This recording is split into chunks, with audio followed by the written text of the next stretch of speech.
তুমি কি ভেবেছো তোমাকে আমি এত সহজে ছেড়ে দেব? তুমি আমার গ্রামের ভাগ্য বদলে দেবে।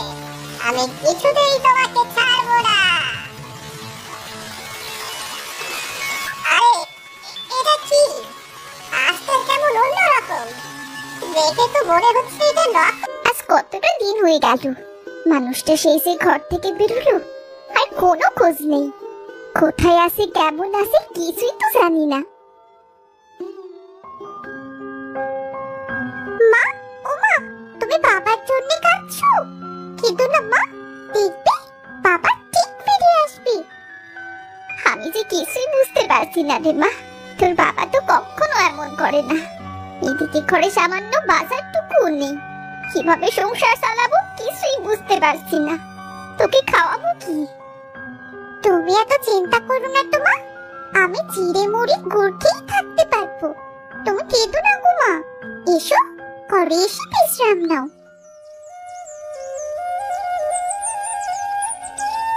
সুমি, সুমি, ওই দেখ, ওই যে তোর বাবা আসছে না? আরে হ্যাঁ, তাই তো, বাবাই তো আসছে। চল তো।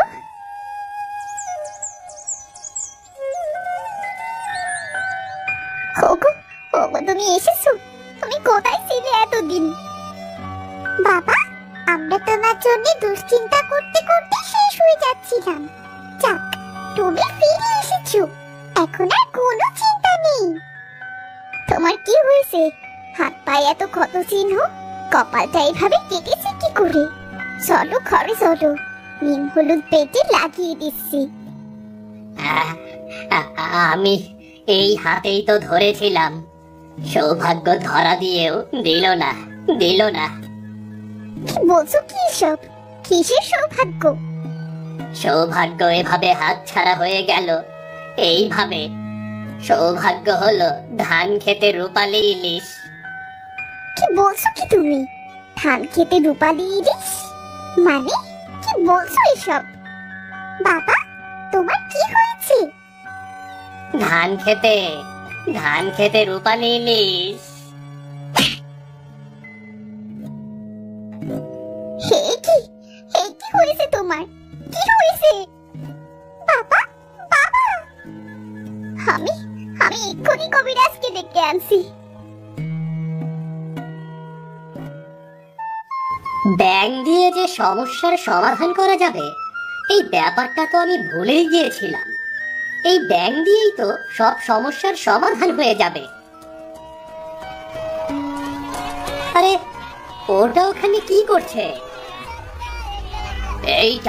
এইটা আমার ছাগল। এই যে গায়ে সাদা সাদা ফুটকি। বাজে কথা একদমই কইবা না। অন্যের জিনিস নিজের বইলা চালিয়ে দেওয়ার বদ অভ্যাস তোমার অনেক পুরান, আমি জানি সেইটা। আচ্ছা, ছাগল নিয়ে ঝগড়া হচ্ছে, যাই তো দেখি তো বিষয়টা।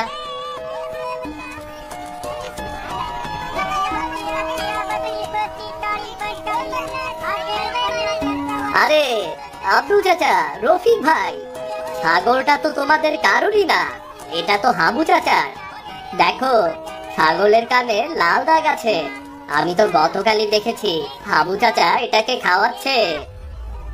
আলম, তুই আবার করতে গাইলি? তোর কি সব ব্যাপারে নাক গলান লাগবো?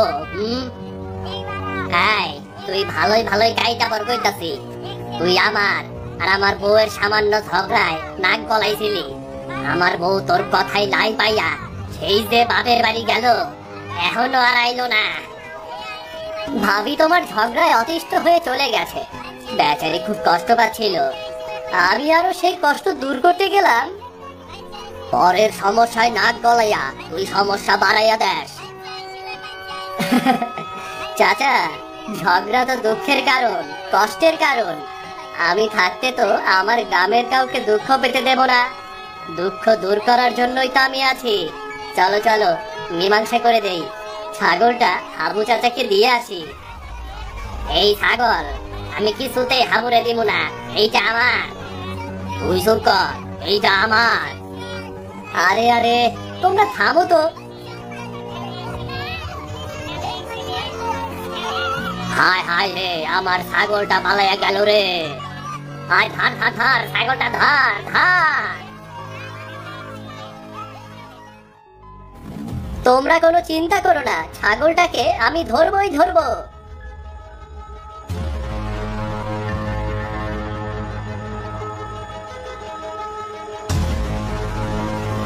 এটা কি হলো? তোমাদের জন্য আমার ব্যাংকটা পালিয়ে গেল, আর তল্লাই আমাগর ছাগল পালাইয়া গেল। কেরা কইছিল তরে আমাগর ব্যাপারে নাক গলাইতে?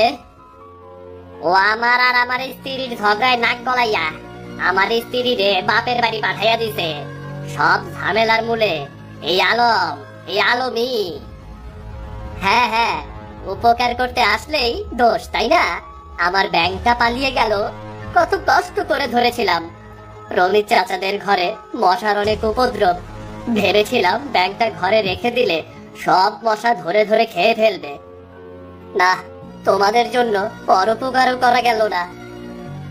হ্যাঁ, এই যে আবার মশা তাড়ানোর কেমন উপায় রে?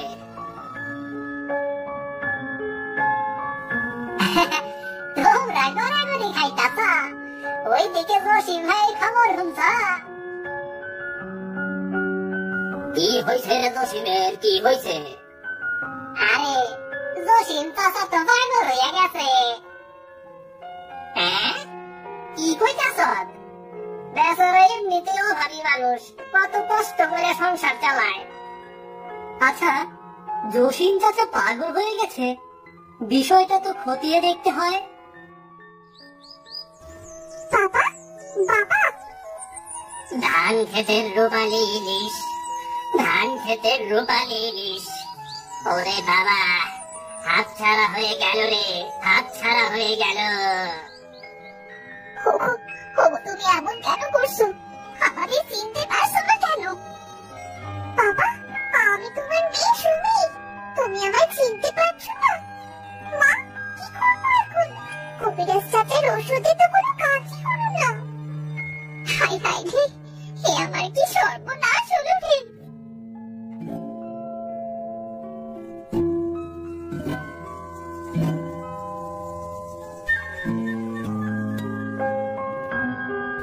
রহিমা, কি হয়েছে জসিমের? জসিম কাকা, আমাদের চিনতে পারছেন? জসিম চাচা, বলো কি হয়েছে? আমি তো আছি, আমি তোমার দুঃখ দূর করব। আবার তুই আবার দুঃখ দূর করবার চাস? দুঃখ দূর করতে চাই আর দুঃখ ঘাড়ে চাপাবি তো। চুপ করো তো তোমরা, চুপ করো। কুসুম, কুসুমপুর, কুসুমপুর। কি বললে? কুসুমপুর? কি হয়েছে কুসুমপুরে? আমি কুসুমপুরে গিয়েছিলাম, সেখানে একটা কিংবদন্তি আছে। এক ধান ক্ষেতের রূপালী ইলিশ, কি সুন্দর রূপালী ইলিশ। টাকা পয়সা গয়না উৎসর্গ করলে ওকে দেখা যায়, ধরতে পারলে আর অঞ্চলে কোনো দুর্ভাগ্য থাকবে না, যা চাবে তাই পাবে। আমি দেখেছি, ধরেও ছিলাম, কিন্তু ধরে রাখতে পারিনি। হাত ছাড়া হয়ে গেল রে, হাত ছাড়া হয়ে গেল। কি কইতাছ জসিম? এইটা কি পাগলামি? ধান খেতে রূপালী ইলিশ, এই যা সৌভাগ্য আনবো কেমনে? হাস্যকর না এটা? চাচা, হয়তো সত্যি, এমন তো অনেক কিছুই আছে যার কোনো ব্যাখ্যা নাই, হইলেও তো হইতে পারে। যা তাইলে তুই গিয়ে ধর না, সৌভাগ্যের মেলায় আমরা তাইলে ডুইবা যাবো, হয়তো ছাগলটাও ফিরে পাবো। আমার যে লিস্টে উৎসর্গ করার মতো কোনো টাকা পয়সা সম্পদ কিচ্ছু নাই। জসিম ভাই, ই লিস্টে কত টাকা দিতে হয় গো? এই তুই চুপ কর, যত সব বাজে বাজে কথা, এই সব বিশ্বাস কইরা বইসা আছে। রহিমা, জসিম রে ভালো কবিরাজ দেখাইয়া ওষুধ খাওয়াও। এই চল তোরা, জসিম বিশ্রাম নেক, চল।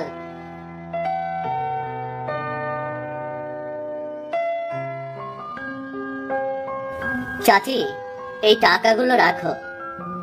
না না বাবা, এটা রাখার কোনো প্রয়োজন নেই। রাখো তো চাচি, সামান্য কটা টাকা, তোমার কাজে আসলে আমি খুশি হব গো। সৃষ্টিকর্তা তোমার মঙ্গল করুন বাবা। আমি আমি কুসুমপুরে যাব। আমি সেই ধান ক্ষেতের রূপালী ইলিশ ধরব, গ্রামে সৌভাগ্য নিয়ে আসব। গ্রামের দুঃখ দুর্দশা দূর হয়ে যাবে সব।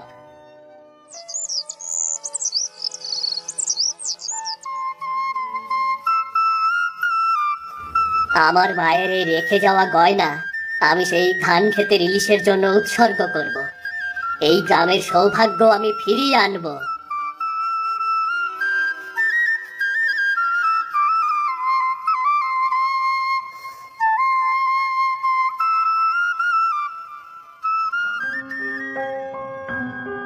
আরে বাবা, কোথায় গেলে তুমি?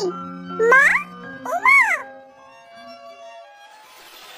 হে রূপালী ইলিশ, হে সৌভাগ্যের ধারক, দেখা দাও।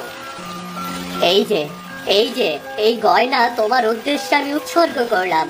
তুমি দেখা দাও হে রূপালী ইলিশ, দেখা দাও। আহ, কি সুন্দর! যেন রূপার পাতের মতো চকচকে করছে। আমার স্বাদ মিটে গেল। ইলিশ দেখে ফেলেছি, আমার আর কিছুই চাই না।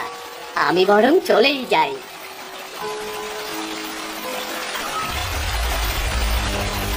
তুমি কি ভেবেছ তোমাকে আমি এত সহজে ছেড়ে দেব? তুমি আমার গ্রামের ভাগ্য বদলে দেবে। আমি কিছুতেই তোমাকে ছাড়বো না।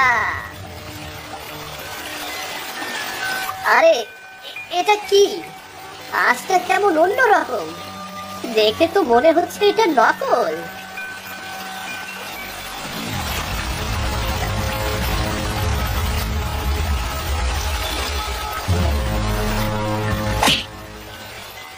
কি ভয়ঙ্কর! এই ধোঁয়া দিয়ে আমাকে খুব সম্ভবত অজ্ঞান করার চেষ্টা করেছিল। ধান ক্ষেতের এই রূপালী ইলিশ পুরোটাই কি তাহলে ফাঁদ? কিন্তু এই ফাঁদের কারণ কি?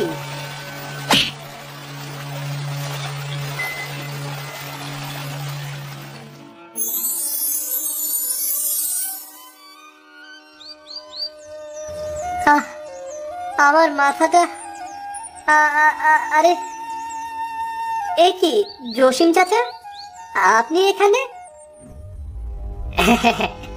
কি আলম, অবাক হয়ে গেলে নাকি? তবে খেল তুমি ভালোই দেখিয়েছ।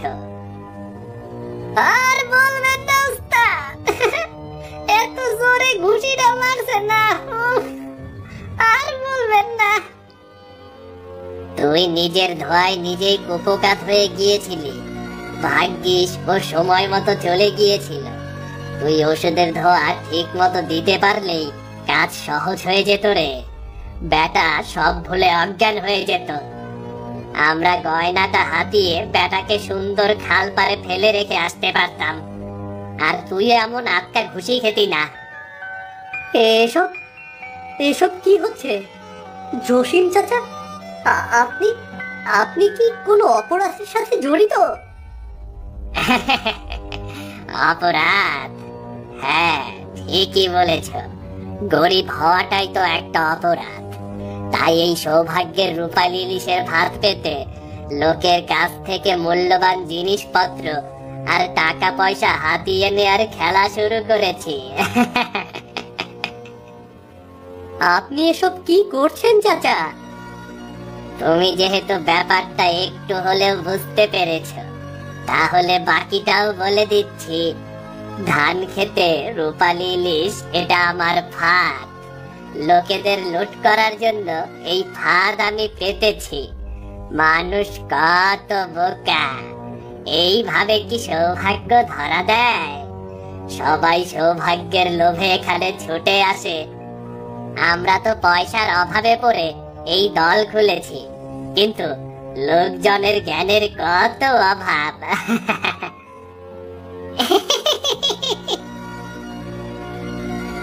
কত লোক এসেছে সৌভাগ্যের লোভে, নিজেদের টাকা পয়সা উৎসর্গ করেছে, আর আমরা সব লুট করেছি।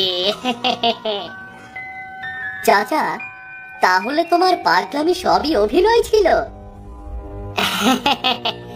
এই তো বুঝে ফেলেছ, পাগলামির অভিনয় না করলে তোমাদের বিশ্বাস অর্জন করতাম কি করে? এই যে দেখো না, তুমি গয়না উৎসর্গ করতে চলে এসেছো, আর আমরা লুট করে নিয়েছি। এটা আমার মায়ের গয়না।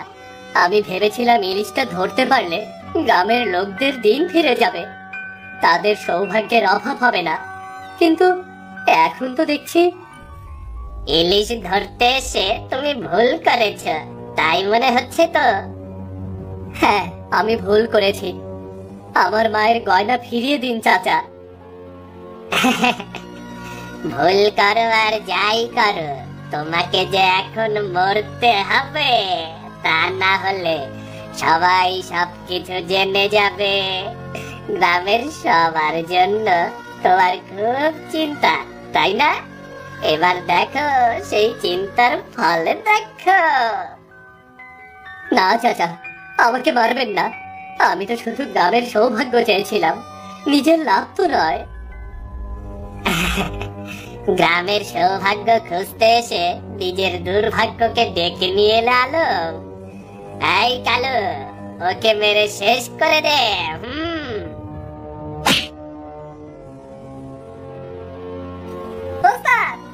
তো এখানে কাজ হয়ে গেল মনে হইতাছে। তোরা দাঁড়িয়ে আছিস কেন? ওকে মেরে ফেলে দিয়ে আয়, যা।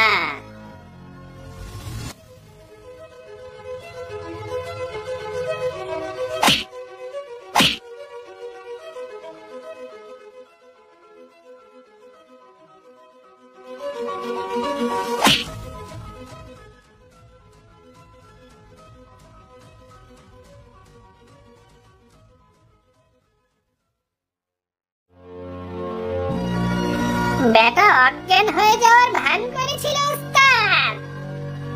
এই বেটারা, কথা পরে বলিস, আগে ওকে ধর, ধর ওকে।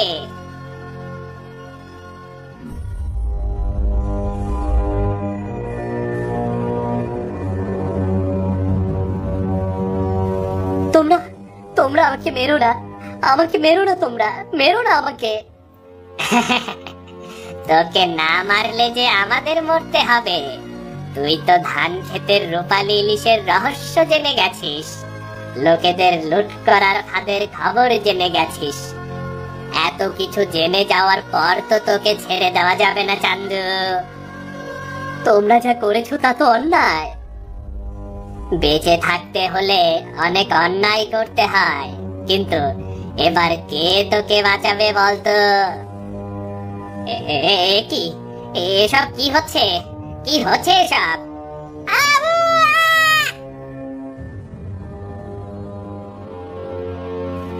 তগর দিন শেষ শয়তান।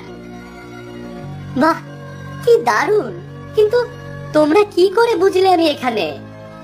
আমরা তোমারে খুঁজতেছিলাম আলম। সারাদিন ধরে লোকদের সমস্যায় কোনো নাক গলাইতে দেখি নাই। না দেখা তোর অভাব অনুভব করলাম। তরে অনেক খুঁজাও তখন পাইলাম না, তখন মনে হইল তুই এই রূপালী ইলিশ ধরার লাইগাই এইখানে আসতে পারস। ধান খেতে ধস্তাধস্তির চিহ্ন পাইছি, আর তোর জামার টুকরাও পাইছি। এই সব দেখেই বুঝলাম তোর বিপদ। কপাল ভালা, তোরে ঠিক সময় খুঁজা পাইছি। সব যে জসিমের সাজানো ফাঁদা ছিল, সেইটা জানতে পাইরাই ওরে আক্রমণ করছি। জসিম গোর উপযুক্ত শাস্তির ব্যবস্থা করা হইব। জসিম চাচা, তোমার রূপালী ইলিশ ধরা মরে গেছে। সবকিছু আলমের জন্যই হইছে।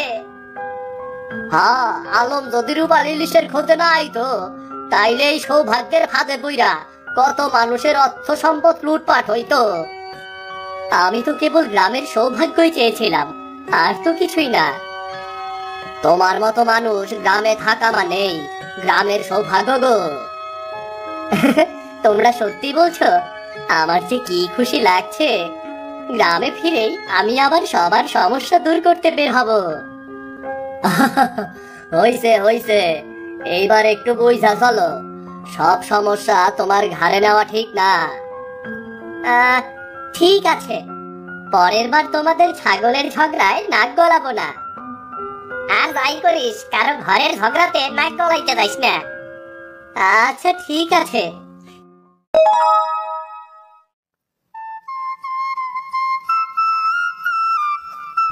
চাচি, এই জিনিসগুলো রাখুন, আপনার কিছুটা সাহায্য হবে।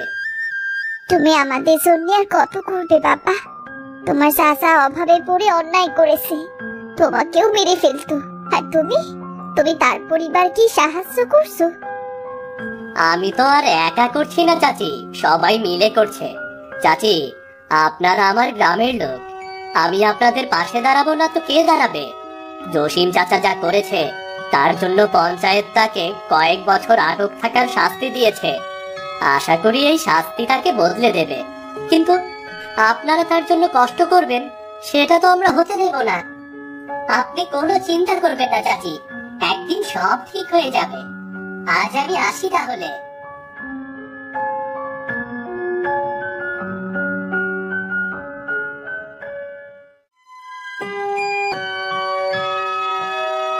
কি হে পরোপকারী, খুব পরোপকার করা হইতাছে। শুধু আমি একা না, এবার তো তোমরাও সবাইকে সাহায্য করছো। তোর কাছ থেকে শিখছি রে। আলমের এই কর্ম দেখা আসলে আমাগর শিক্ষা নেওয়া উচিত। আমাগর সাধ্য মতো সবাই করে সহযোগিতা করা উচিত। বেশ তো, চলো তাহলে আমরা সবাই অন্যের ব্যাপারে নাক গলাই।